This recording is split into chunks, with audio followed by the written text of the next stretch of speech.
രാസലീല. വൃന്ദാവനികയിലന്നൊരു നാൾ സുന്ദരമായൊരു സായങ്കാലം ചന്ദ്രികാവാനിലുദിച്ചുയർന്നു കൃഷ്ണ ചന്തമേഴും വെണ്ണില പരന്നു. ത്രൈലോക്യനാഥനം വാസുദേവൻ തൃക്കാലു രണ്ടും പിണച്ചു വെച്ച് തൃക്കൈയിലോടെ കുഴലെടുത്ത് കൃഷ്ണ തക്കത്തിൽ നല്ലൊരു പാട്ടുപാടി. നീലക്കാർ കൂന്തലിൽ പീലി ചൂടി നീരാഞ്ജനം കൊണ്ട് കണ്ണെഴുതി ഓടക്കുഴൽ ചേരും ചോരിവായും കൃഷ്ണമാറിൽ വിളങ്ങും വനമാലയും മഞ്ഞപ്പട്ടങ്ങു ഞൊറിഞ്ഞുടുത്ത് മുത്തരഞ്ഞാണവും ചാർത്തി മിന്നി പാരിജാതത്തിൻ ചുവട്ടിലായി കൃഷ്ണ പാരിൻ്റെ നായകൻ നിന്നിടുന്നു. ഗോപികൾ വേണുനാദത്തിൽ മുങ്ങി ഗോപകുമാരനെ തേടിയെത്തി. വേണുനാദത്തിൻ്റെ പാലാഴിയിൽ കൃഷ്ണ നീരാടി ഗോപീജനങ്ങളെല്ലാം. കണ്ണനോടൊത്തവർ പാട്ടുപാടി കണ്ണൻ്റെ ചുറ്റിലും നൃത്തമാടി.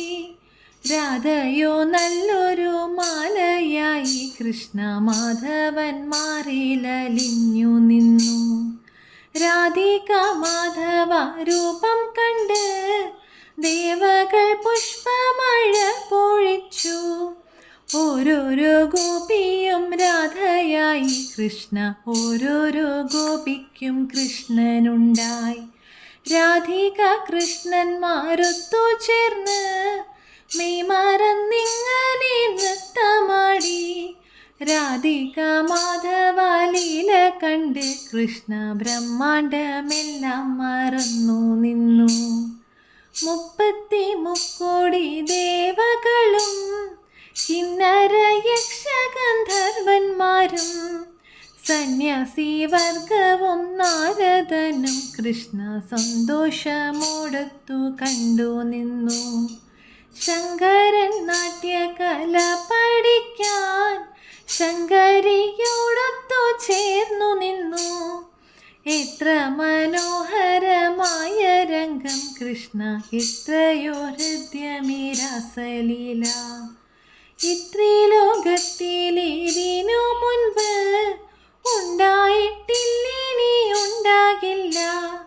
ഇത്രയ്ക്ക് പുണ്യമാം രാസലീല കൃഷ്ണ പാടുവിൻ പാടുവിൻ മാലോകരേ. രാസലീല കഥയാസ്വാദനം ഹൃദ്രോഗത്തിനൊരു സിദ്ധൌഷധം. രാസലീല കഥയാസ്വാദനം ഹൃദ്രോഗത്തിനൊരു സിദ്ധൌഷധം. ഹൃദ്രോഗത്തിനൊരു സിദ്ധൌഷധം. ഹൃദ്രോഗത്തിനൊരു സിദ്ധൌഷധം.